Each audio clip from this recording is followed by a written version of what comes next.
룻기 2장 5, 6절, 8절부터 13절 함께 읽겠습니다. 보아스가 베는 자들을 거느린 사환에게 이르되 이는 누구의 소녀냐 하니 베는 자를 거느린 사환이 대답하여 이르되 이는 나오미와 함께 모압 지방에서 돌아온 모압 소녀인데 보아스가 룻에게 이르되 내 딸아 들으라 이삭을 주우러 다른 밭으로 가지 말며 여기서 떠나지 말고 나의 소녀들과 함께 있으라. 그들이 베는 밭을 보고 그들을 따르라. 내가 그 소년들에게 명령하여 너를 건드리지 말라 하였느니라. 목이 마르거든 그릇에 가서 소년들이 길어온 것을 마실지니라 하는지라. 룻이 엎드려 얼굴을 땅에 대고 절하며 그에게 이르되 나는 이방 여인이거늘 당신이 어찌하여 내게 은혜를 베푸시며 나를 돌보시나이까 하니 보아스가 그에게 대답하여 이르되 내 남편이 죽은 후로 내가 시어머니에게 행한 모든 것과 내 부모와 고국을 떠나 전에 알지 못하던 백성에게로 온 일이 내게 분명히 알려졌느니라. 여호와께서 네가 행한 일에 보답하시기를 원하며 이스라엘의 하나님 여호와께서 그의 날개 아래 보호를 받으러 온 내게 온전한 상 주시기를 원하노라 하는지라. 룻이 이르되 내 주여 내가 당신께 은혜 입기를 원하나이다. 나는 당신의 하녀 중에 하나와도 같지 못하오나 당신이 이 하녀를 위로하시고 마음을 기쁘게 하는 말씀을 하셨나이다 하니라. 아멘. 살아계신 하나님의 말씀입니다. 할렐루야. 하나님 아버지와 예수 그리스도로부터 오는 은혜와 평강이 이 시간 여러분과 함께하기를 주의 이름으로 축원합니다. 오늘은 당신께 은혜 입기를 원하나이다 라는 제목으로 말씀을 나누겠습니다. 지난주에 우리는 룻의 인생에 일어난 우연한 사건들에 대해서 살펴봤습니다. 뜬금없이 나오미의 친족 중에 유력한 자가 있더라 하면서 보아스가 언급됐죠. 그리고 나서 룻이 이삭을 주우러 나갔는데 그 밭은 누구의 밭이었더라? 보아스의 밭이었더라. 근데 그게 우연이었더라 하는 거 아닙니까? 그 밭에 갔던 것이 심지어 우연히 찾아간 그 밭에 때마침 누가 찾아왔더라? 밭 주인이었던 보아스가 찾아왔더라 하는 그런 설정이었습니다. 룻은 낯선 이방 땅에서 생존을 위한 절박한 심정으로, 그렇잖아요. 시어머니 먹여 살려야 되고 자기도 먹고 살아야 되니까 어디든 가서 그냥 일할 수만 있다면 가는 거죠. 그런 심정으로 나왔을 겁니다. 집안에 유력자가 있다고 하는 그런 정보 이때까지는 몰랐거든요. 네, 그런 정보가 있어서 나온 것도 아니고 우연히 그 사람을 만나야 되겠다라는 그런 어떤 작전을 세워가지고 어떤 꿍꿍이를 가지고 그렇게 집 앞을 나선 것은 아닐 것이다 하는 거죠.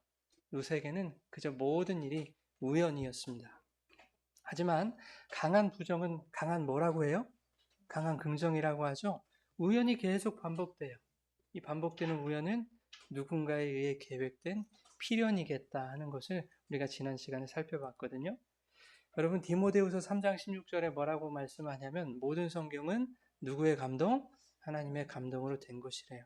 그럼 룻기도 하나님의 감동으로 된 것이겠죠? 그래요. 룻기 저자가 하나님의 마음을 받아서 하나님의 감동, 그 영감에 따라 룻과 보아스의 우연한 만남을 기록한 거예요.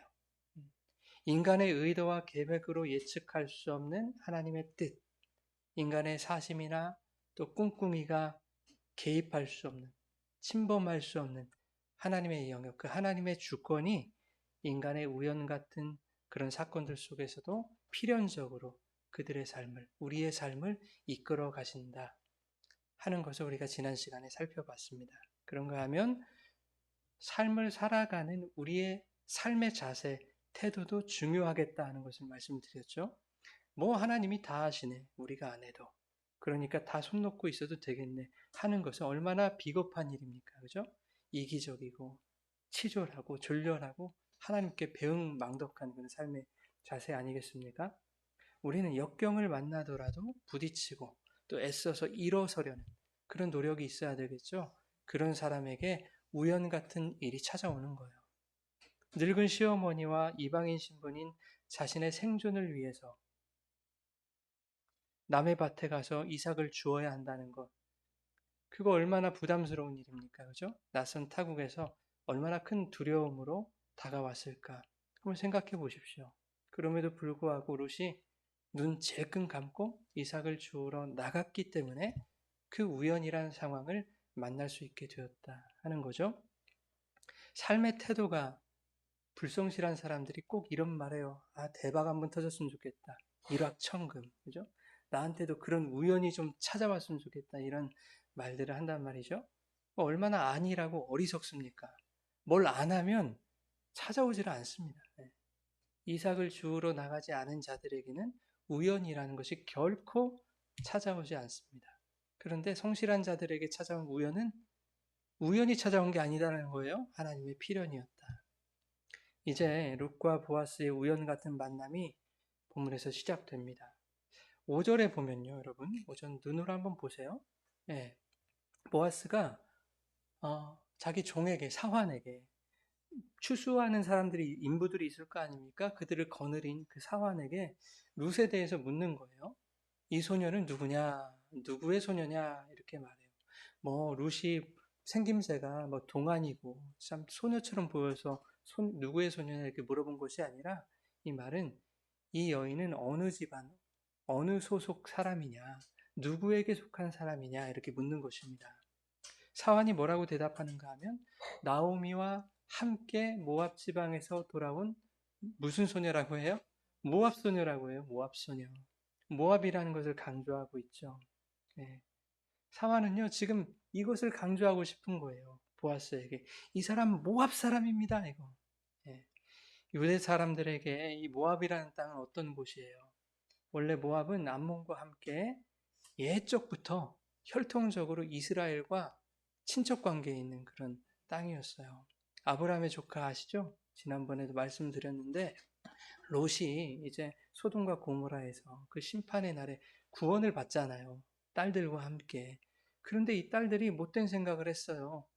우리가 이렇게 살다가는 여기서 우리 대에서 끊어질 수밖에 없겠다 생각했던지 아버지 술을 진탕 먹여놓고는 아버지하고 동침을 하는 거예요. 첫째 딸, 둘째 딸이.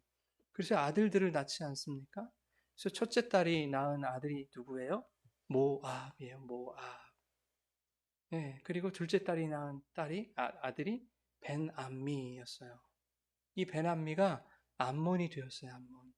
이 아들들이 모압과 암몬의 시조가 된 겁니다. 그런데 이스라엘이 출애굽 후에 이제 가나안으로 향하는 길에 모압과 암몬을 통과해야 됐어요. 그러면 좀 빠르죠. 그런데 모압과 암몬이 그것을 단겨줘요. 어떻게 해요? 못 가게 했어요. 못 가게. 거절해요. 먼 친척벌인 이스라엘이 지나간다는데 물 한 모금, 빵 한 조각도 주지 않습니다. 환대해 주지를 않았어요. 심지어 모압 왕 발람은 무슨 짓까지 벌입니까? 이 발락이 말이죠. 발람이라는 예언자를 고용을 해가지고 이스라엘을 저주하려는 시도까지 했잖아요. 이것이 모압과 암몬은 여호와의 총회에 들어오지 못할 것이다 라는 저주를 받게 된 근거가 되었어요. 그래서 이스라엘 사람들은요, 모압과 암몬에 대한 그런 인식이 안 좋아요. 저 저주받은 사람들, 우리 선조들에게 못되게 행한 사람들, 이런 이미지가 있는 겁니다. 룻기의 시대적 배경이 어디라고 했습니까, 여러분? 언제라고? 룻기는 사사들이 치리하던 때에 그렇게 일장이 시작하잖아요. 네. 사사 시대는 어떤 시대였어요? 모압과 암몬이 종종 이스라엘을 압제하던 시기였거든요. 다른 주변국들도 그랬지만 특히 모압 왕 에글론이라는 왕이 있었는데 이 왕은 이스라엘을 18년 동안 이렇게 압제를 했습니다. 그러니까 감정이 안 좋을 수밖에요. 모압에 대해서. 네. 사사 시대를 살고 있는 유대 민족들에게 있어서 이 모압 출신 여인이 반가울 리가 있겠습니까? 없겠습니까? 없겠죠. 그래서 사환의 대답 속에는 이러한 역사적 배경, 민족적 감정이 다 서려 있는 것입니다. 이 여자는 우리 민족에게 못돼 처먹게 행했던 그런 모압 여자입니다. 저주받은 땅, 그 모압 땅 출신의 여자입니다. 이렇게 말하고 싶었던 거예요. 그런데 사환은 또 이상한 일을 했어요. 이렇게 룻에 대해서 안 좋은 감정이 있으면서도 모압 사람에 대해서. 그런데 이 모압 여인 룻이 밭에서 이삭을 줍는 것을 또 허용을 해줬단 말입니다. 그죠? 왜 그랬을까요? 그래도 그가 인간성이 좀 좋아서 그랬을까요? 그것이 아니라 지난주에 말씀드렸죠. 율법. 나그네와 이방인들이 이삭 줍는 것을 허용하는 것. 그것을 율법이 정했기 때문에 마지못해서 그것을 허락했을 가능성이 크겠다는 겁니다. 이러한 불편한 감정과 적대적인 기류가 이제 그 장소에 그 현장이 흐르고 있었을 것인데 나쁜 마음을 품으면 나쁜 마음을 품는 사람은 잘 몰라요. 미워하는 사람은 내가 저 사람을 미워한다는 것을 잘 몰라요. 근데 누가 느껴요? 받는 사람이 느껴요. 룻이 그것을 다 느끼지 않았겠습니까? 네, 그 적대적인 감정, 차별적인 언행들 다 느끼고 있었을 거라고요. 낯선 이방인이 그것도 원수 같은 모함 여인을 향한 그 차별과 따돌림, 냉대와 외면이 룻에게 상처가 되지 않았겠습니까? 그 상처를 넘어서 신변에 대한 불안함을 느끼고 야 이거 범죄로까지 이어지는 거 아니야? 라는 그런 공포심까지 느끼지 않았을까 이런 생각을 해요. 그러한 상황에서 보아스가 룻에게 이렇게 말하는 거예요. 자 우리 8절을 한번 읽어볼까요? 보아스가 룻에게 이르되 내 딸아 들으라 이삭을 지우러 다른 밭으로 가지 말며 여기서 떠나지 말고 나의 소녀들과 함께 있으라. 보아스가 난생 처음 보는 여인에게 뭐라고 불러요? 내 딸아 이렇게 불러요. 뭐 진짜 딸한테도 딸이라고 부르고요. 또 며느리한테도 쓰이는 단어고 젊은 여자에게도 쓰는 단어고 폭넓게 쓰는 단어가 내 딸아라는 단어입니다. 그러나 얼마나 따뜻하게 들렸을까요? 그죠? 긴장하며 부들부들 떨고 마음을 졸이고 있을 그 룻에게 내 딸아 이 말이 얼마나 따뜻하게 들렸을까? 얼마나 위로로 다가왔을까? 이런 생각을 해봅니다. 차별과 혐오의 분위기 속에서 정작 그 밭의 주인은 저주받은 땅에서 온 이방 여인을 어떻게 해주고 있어요? 환대해주고 있어요. 여러분 환대하는 사람이 환대도 받을 수 있어요. 그죠? 룻도 환대했잖아요. 시어머니 나오미를 환대했단 말이에요. 네. 환대를 하는 사람이 나에게도 돌아오는 환대가 환대인 줄 아는 거예요. 근데 못된 사람들은 나에게 오는 그 환대를 당연하게 생각하죠. 복음서에서 보면 12해 동안 혈루증으로 고통받는 여인의 사건이 있죠. 예수님 못자락 만졌더니 병이 나아버렸어요. 그 여인이 12해 동안의 고통을 겪으면서 세상에 있는 수많은 실력 있는 의사들을 다 쫓아다녔단 말이에요. 그런데 어떻게 했어요? 어떻게 됐어요? 병증은 더 깊어졌어요. 그리고 재산까지 다 탕진했다고 나오죠. 그러던 어느 날 예수님이 오신다는 소문을 듣고 무리 속으로 들어갑니다. 이 여인이. 혈루증은 어떤 병이냐면 원인 모를 하혈이 계속되는 거예요. 그러니까 몸에서 피가 유출된다라고 하는 것은 상당히 부정한 그런 질병으로 그렇게 봤습니다. 당시에 이런 병증은 그냥 부정한 사람이다. 부정함의 증거다. 저 사람 죄 지어서 그래. 저주받은 결과야. 이런 인식들이 팽배했습니다. 그래서 가족들에게서도 외면받고 공동체 안에서 생활할 수가 없었어요. 그래서 멀리 떨어져서 혼자 외롭게 살다가 쓸쓸한 죽음을 맞이하는 경우가 일반적이었습니다. 당시 사람들은 혈루증에 걸린 사람과 접촉만 해도 부정함이 옮겨온다라고 생각했거든요. 그뿐만이 아니라 그 사람이 앉아 있는 자리, 서 있는 자리에 있는 것만으로도 나도 부정해진다고 생각했던 그런 시대였습니다. 그러니 혈루증 여인이 무리 안으로 들어온다는 것은 어찌 보면 모압 여인 룻이 유대인 무리로 들어와서 그들의 마음을 불편하게 했던 것처럼 많은 사람들을 부정한 자로 만들 수도 있는 이기적인 행동일 수도 있는 거예요. 사람들의 시선에서는 그죠? 그런데 혈루증 여인이 예수님의 소문을 듣고 무리 안으로 들어온 거예요. 마지막 희망을 품고 나도 한번 살아봐야 되겠다 그거 아닙니까? 이거는 사는 것이 아니다. 죽은 것이나 다름없지. 한번 인간답게 단 하루를 살더라도 한번 그렇게 살아보고 싶다. 그 희망을 가지고 예수님을 붙든 것입니다. 그러자 놀라운 일이 일어났어요. 예수님의 옷에 손을 대자마자 혈루의 근원이 마르더라 하는 것입니다. 예수님은 자신에게서 능력이 나간 줄 아시고 무리들에게 물어보죠. 누가 내 옷에 손을 대었느냐? 그러니까 여인은 어떠겠어요? 나를 혼내려고 그러시나 보다 이런 생각 들지 않았겠습니까? 왜냐하면 그 시대의 모든 분위기가 그랬기 때문에 어디 감히 혈루증 여인이 누군가에게 손을 댄단 말이야? 너 이제 죽었어. 이렇게 되는 분위기예요. 근데 예수님이 아니나 다를까 누가 나한테 손을 댔어? 물론 이런 음성은 아니었겠지만 예, 그때 여자는 두려움에 떨며 주님 앞에 엎드려 이실직고를 합니다. 떨며 주님 앞에 엎드렸다고 기록하고 있어요. 예, 그때 들려오는 음성이 뭡니까? 딸아, 내 믿음이 너를 구원하였다. 평안히 가라. 그리고 병이 나았더라. 딸아, 내 믿음이 너를 구원하였으니 평안히 가라. 그리고 병이 고침받았어요, 여러분.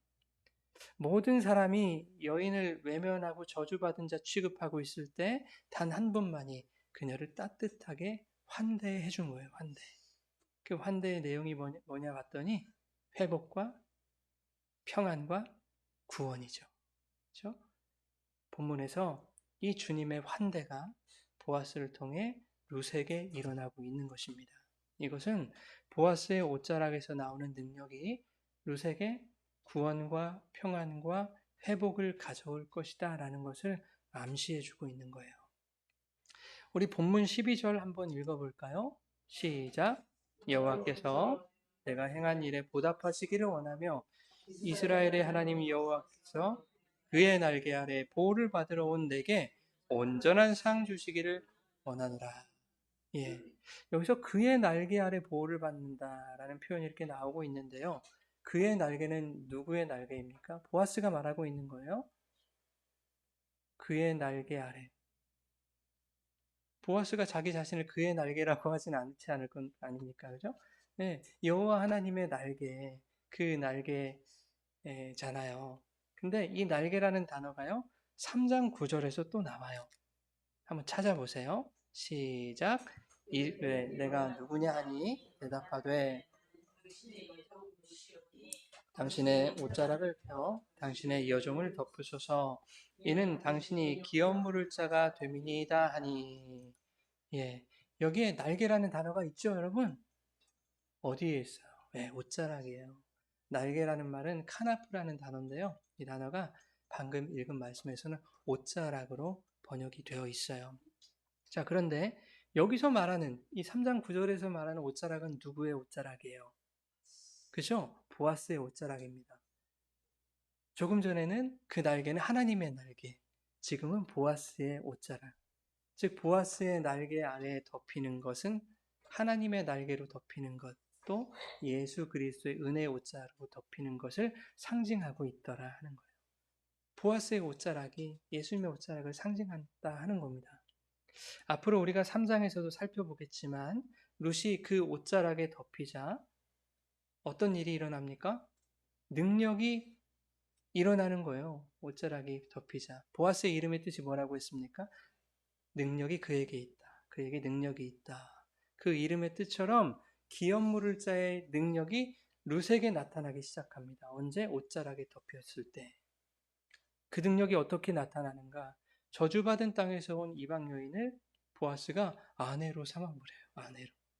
먹고 사는 문제를 넘어서 그녀의 모든 결핍이 채워지고 그가 겪었던 차별과 상처에서 해방되는 온전한 평안과 회복이 주어지는 것입니다. 그것을 우리가 다른 말로 구원이라고 해요. 네. 이 구원을 룻기에서 우리에게 예고하시는 거예요. 이것이 바로 그의 날개 아래 보호를 받으러 온 룻에게 온전한 상이 주어질 것이다 하는 말씀의 의미입니다. 온전한 상이 뭐예요? 그러니까 회복이에요. 평강을 얻는 거예요. 구원받는 거예요. 그것을 온전한 상이라고 하는 거예요. 그 온전한 상을 주기 원한다라는 것은 누구의 의지로 되는 겁니까? 룻의 의지로 되는 거예요? 온전한 상이 주어지는 것. 그것은 보아스의 의지로만 되는 거예요. 보아스가 주기 싫어하면 안 되는 거예요. 그거죠. 그것이 그런데 그 상이 주어지는 조건은 있어요. 조건. 룻이 보아스에게 반드시 속해 있어야만 합니다. 보아스가 사환에게 물었던 말을 여러분 기억하시죠? 이는 누구의 소녀냐? 여기 나와 있나요? 아니구나. 이는 누구의 소녀냐? 이렇게 물어봤어요. 처음에. 이 말은 이 여인이 누구에게 속해 있느냐? 어떤 집안 사람이냐? 이런 의미였잖아요. 사환이 보아스에게 이 여인은 모압 소속입니다. 그렇게 대답을 했거든요. 그런데 8절에 보아스가 룻에게 이렇게 말했단 말이에요. 내 딸아, 이삭을 주우러 다른 밭으로 가지 말고 여기서 떠나지 말거라. 이건 무슨 뜻입니까? 이제부터 너는 나에게 속한 자가 되어야 한다. 이 말입니다. 너의 소속은 이제 보아스 소속이다. 라는 것을 선언해 준 거예요. 여러분, 평강과 위로, 회복과 구원은 주님 안에 있을 때만 주어집니다. 세상의 것으로 주어지지 않아요. 주님을 떠나서는 온전한 상을 얻을 수 없는 거예요. 우리가 막 삶을 살아갈 때 예수를 잘 믿었더니 이것도 얻어지고 저것도 얻어지고 하는 그런 경험들이 있죠. 예수를 잘 믿어서가 아니라 여러분들이 열심히 살아서 얻어지는 거예요. 물론 주님이 주시는 은혜도 있겠지만 아무렇게나 살아보세요. 그것들이 주어지는지. 그렇죠? 여러분, 그리고 그 얻어지는 것들로는 우리에게 온전한 평강과 기쁨이 되지 못해요. 그것은 우리에게 온전한 상이 되지 못한다고. 혈루증 여인이 12해 동안 세상에 능력 있는 의사들 다 찾아다녔지만 병을 고침받지 못했다니까요. 여러분, 돈 다 써가면서 세상에는 그 평강이, 그 회복이, 그 상이 없어요, 여러분. 그러면 주님 안에 있다는 것은 무엇인가? 이것은 이제 우리가 결론에서 살펴보기로 하고, 여러분, 시시때때로 변하는 것이 사람 마음 아닙니까? 그런데 어떻게 우리 인간이 주님을 향한 마음을 온전히 지킬 수 있을까요? 주님을 떠나지 않고.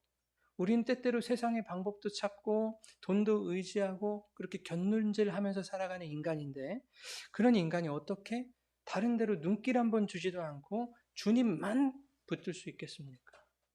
생각해 보세요. 이 밭보다 저 밭이 먹을 게 더 많고 돈이 더 많다고 생각하면, 수확할 이삭이 더 많다고 생각하면 당장 저기로 가죠. 저라도 그러겠어요. 우리는 그런 인간들 아닙니까? 네. 그러면 우리는 다 그런 존재들인데 온전한 상이 주어지지 않는다는데 이 밭에서 이 밭으로 옮기면, 그럼 우리는 어떻게 해야 되느냐 말이에요. 나는 절대 주님의 은혜의 밭을 떠나지 않겠습니다. 막 기도하면서 다짐하고 결단하고 막 그러면 그게 되느냐 하는 말입니다. 그게 안 되잖아요. 우리 의지로는 불가능하잖아요. 그렇죠? 그럴 텐데요. 여러분의 삶에서 다 증명되지 않았습니까? 그렇게 못 사시잖아요. 저도 못 살고 있고 살았으면 좋겠지만. 예. 그래서 우리의 의지나 결단이 필요한 것이 아니라 누구의 의지가 필요한 거예요? 주님의 의지가 필요한 거예요. 주인의 의지가 그래서 필요한 거예요. 우리에게서 그것이 나올 수가 없으니까. 보아스는 내 밭에서 떠나지 말아라, 이렇게 당부만 한 것이 아닙니다. 뭐라고 해요? 나의 소녀들과 함께 있어라. 나의 소녀들과 함께 있으라 그러죠. 8절 마지막 절에. 네. 저주받은 모압 출신 여인에게 뭘 허락해 주신 겁니까? 새로운 공동체를 허락해 주신 거예요. 공동체를. 네. 때로는 너 이 밭에서 저 밭으로 옮겨가고 싶은 마음도 생길지 모른다. 그리고 이 밭에서 이삭을 주며 살아가는 그 인생이 너에게 힘겨움이 될 수도 있고 아픔이 찾아올 수도 있고 또 괴로움이 찾아올 수도 있을 거야. 그래서 너의 삶의 위기가 찾아올 수도 있을 거야. 그렇다 할지라도 이 공동체 안에서 나누는 그 주인의 은혜를 떠올리며 참고 버틸 수 있도록 내가 하겠다는 거예요. 그래서 공동체를 허락하신 거예요. 예. 그런가 하면 9절에 이렇게 말합니다. 9절 보겠습니다. 시작.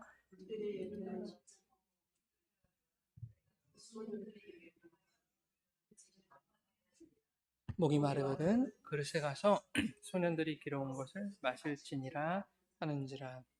예, 여러분 본문의 배경이 어느 시대요? 사사시대라고 말씀드렸어요. 생각해 보십시오. 그 시대는 도덕이고 율법이고 상식이고 정직이고 정이고 이게 다 상실된 정말 말도 안 되게 암울하고 어두운 시대였단 말이죠. 특히 사사기 19장 이후에 보면 예전에 말씀드렸지만 한 레위인이 행한 일을 좀 보십시오. 자기 아내를 불량배들에게 줘버립니다. 불량배들에게.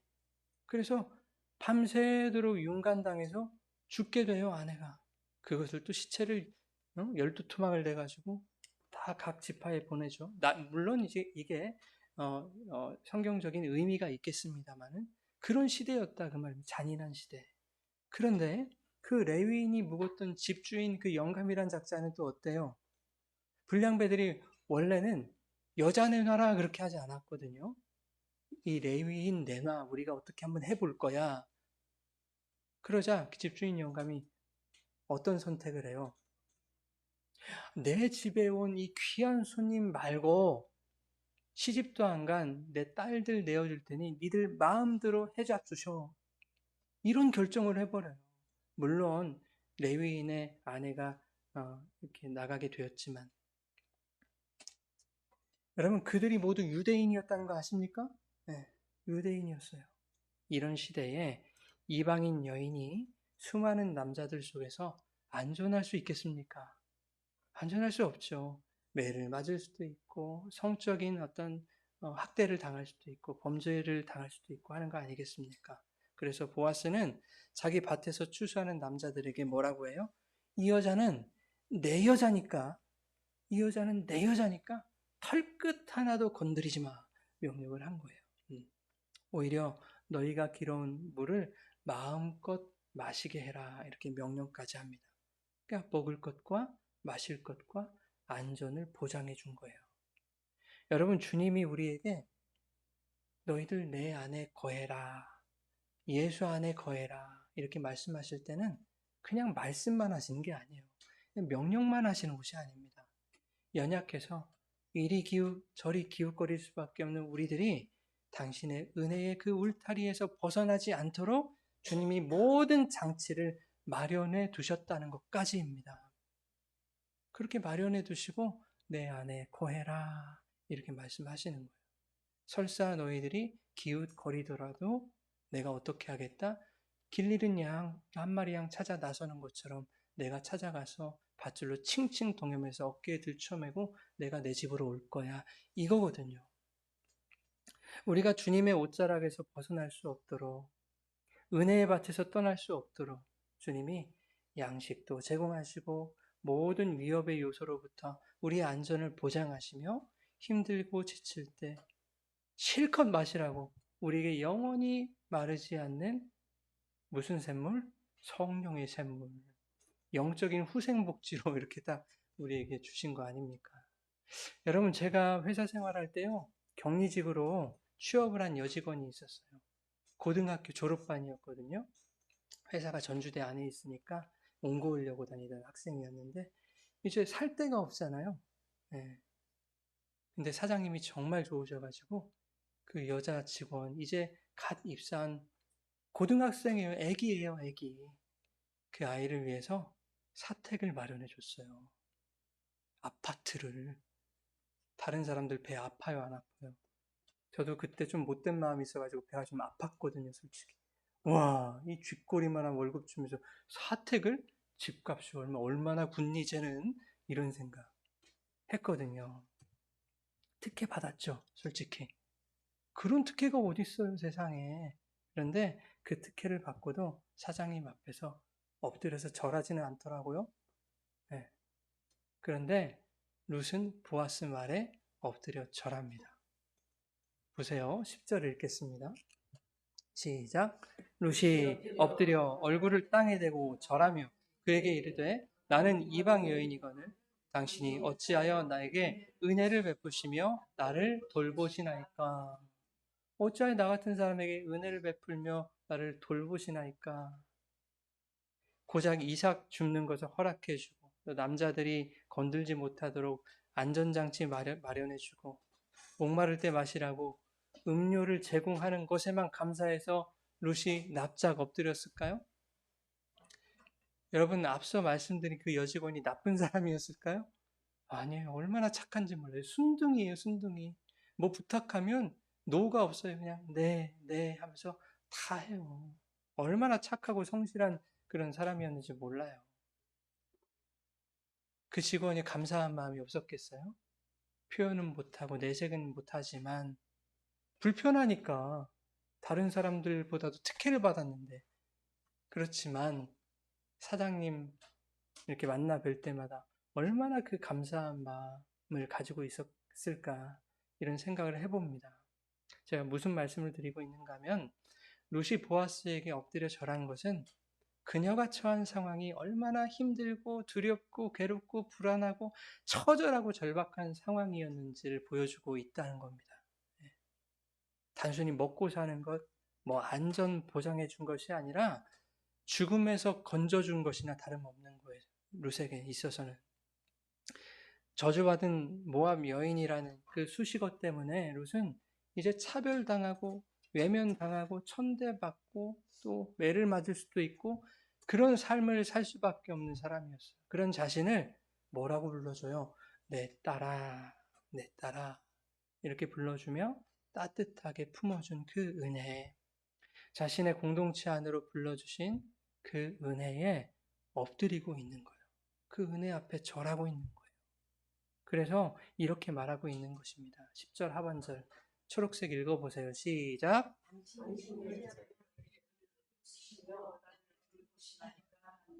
예, 무슨 말이에요? 나 같은 사람이 뭐라고 저주받은 이방 출신의 그 미망인을 이토록 생각해 주십니까? 여러분, 저 초록색 글씨를 보세요. 시편 8편 4절하고 비교해 보세요. 사람이 무엇이간데 저를 생각하시며 인자가 무엇이간데 저를 돌보시나이까. 이 고백을 하고 있는 겁니다. 여러분, 여기서 쓰인 은혜라는 말 있죠. 네, 은혜. 이 은혜라는 단어는 히브리어로 헨이라고 하는 단어거든요. 헨. 그런데 이 글자를 파자에 보면 글자 하나하나를 쪼갠다는 거예요. 파자에서 그 뜻을 살펴보면 울타리 안에 들어있는 씨. 울타리는 보호하는 거잖아요. 보호받은 생명 이런 뜻이에요. 어떻게 나 같은 자에게 당신의 울타리, 당신의 그 옷자락 안에 있는 그 생명을 나에게 허락해 주십니까? 이런 고백을 하고 있는 겁니다. 그 은혜 앞에 납작 엎드려 절하고 있는 거예요. 그런데 이 헨이라는 단어, 은혜라는 단어는 성경에서 이 눈과 함께 쓰이는 경우가 종종 있어요. 우리 창세기 6장 8절 함께 읽겠습니다. 창세기 6장 8절인데 잘못됐네요. 시작. 그러나 노아는 여호와께 은혜를 입었더라. 이 말을 히브리 원어로 보면 노아는 여호와의 눈에서 은혜를 찾았더라 그래요. 여호와의 눈에서 은혜를 발견했더라 이런 말입니다. 여러분 은혜는 어디서 발견하는 것인가 하면 주님을 찾고 그분을 바라볼 때 우리를 바라보시는 그분의 눈에서 은혜를 찾을 수 있는 거예요. 은혜는 여기 있다 저기 있다 할 수 있는 것이 주님은 여기 있다 하나님의 나라는 여기 있다 저기 있다 할 수 있는 것이 아니라 우리 마음속에 있다고 하는데 은혜는 여기 있고 저기 있는 게 아니라 주님의 눈에 있다니까요. 길을 가다 보면 창에 비친 자신의 모습을 이렇게 볼 때가 있죠. 예. 우리의 눈동자가 창 아닙니까? 상대방을 바라보는 창. 그 상대방의 눈동자에 비친 자신의 모습을 본 적이 있으세요, 여러분? 이렇게 보면 보여요. 한 번씩 보세요, 옆에. 불편하시겠지만. 눈동자에 내 모습이 비칩니다. 룻은 그것을 본 거예요, 그것을. 사랑스러운 눈으로 바라보는 그 보아스의 눈동자에 비친 자신의 모습이 보이는데 형편없는 모습이죠. 그렇잖아요. 모압에서 온 여자, 먹을 것이 없어서 이삭을 주우러 나온 가난한 여자, 차별받고 냉대받는 초라한 모습. 예. 보아스의 눈동자에 비친 룻은 그런 모습이었어요. 나는 그런 모습인데 보아스의 눈은 그런 자신을 사랑스럽고 따뜻하게 바라보고 있더라 하는 겁니다. 여러분, 이것이 은혜다 하는 거예요. 룻이 보아스에게 어찌 내게 은혜를 베푸십니까? 라고 말하고 있는데 사실 보아스가 룻에게 은혜를 베풀고 있다는 것을 발견하는 쪽은 누구예요?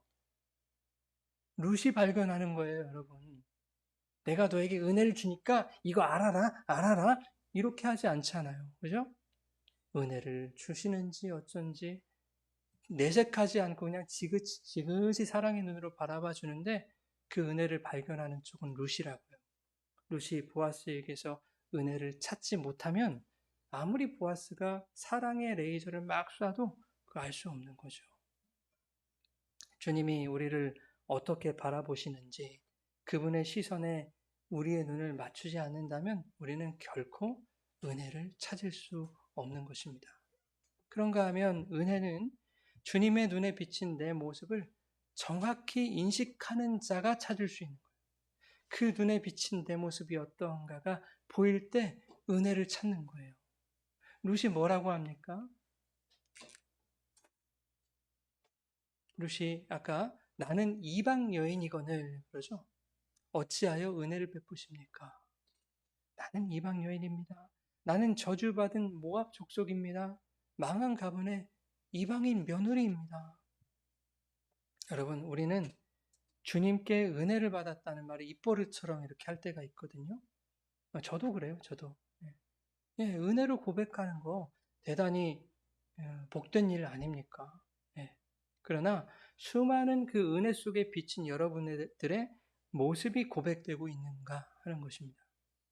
은혜 받은 여러분의 모습은 어떤 모습입니까? 여러분 은혜 받았다고 얘기할 때 여러분이 생각하는 여러분의 모습은 어떠냔 말이에요. 자랑스럽고 뭔가 성장한 것 같은 그런 대견한 모습이지 않습니까? 야, 내가 이렇게 좀 했다고 하나님, 아유, 나를 또 이렇게 세워주시네? 하면서 내가 좀 대견해요. 자부심을 느껴요.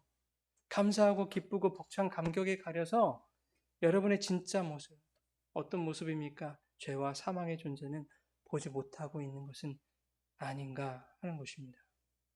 세상 사람들은 자기 약점을 가리려고 하죠. 어떻게 해서든지 가리려고 해요. 회사에서도. 그리고 사람들과의 관계에서도.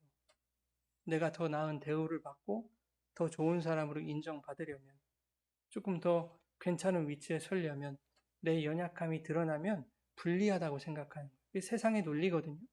그러나 하나님과의 관계에서 내가 내 연약함과 내 나약함을 가린다고 해서 그게 가려지겠습니까?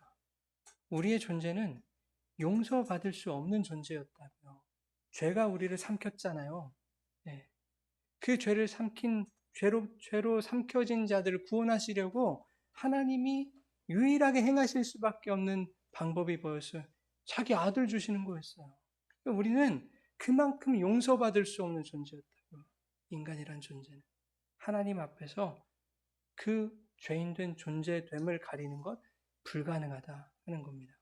우리를 바라보시는 하나님의 시선은 긍휼의 눈빛이에요. 긍휼의 눈빛. 야, 너희들 참 잘한다, 잘했다. 이게 아니라 언제나 우리 안에 있는 죄를 바라보시는 거죠.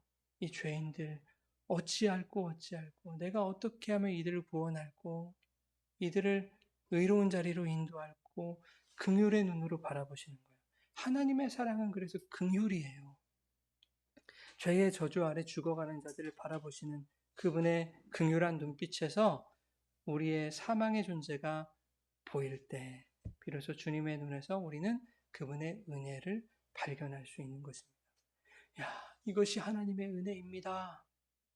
그런데 어찌하여 저 같은 자를 사랑하시고 보살펴 주시고 이런 자에게 이 은혜를 베풀어 주십니까가 보여야 돼요.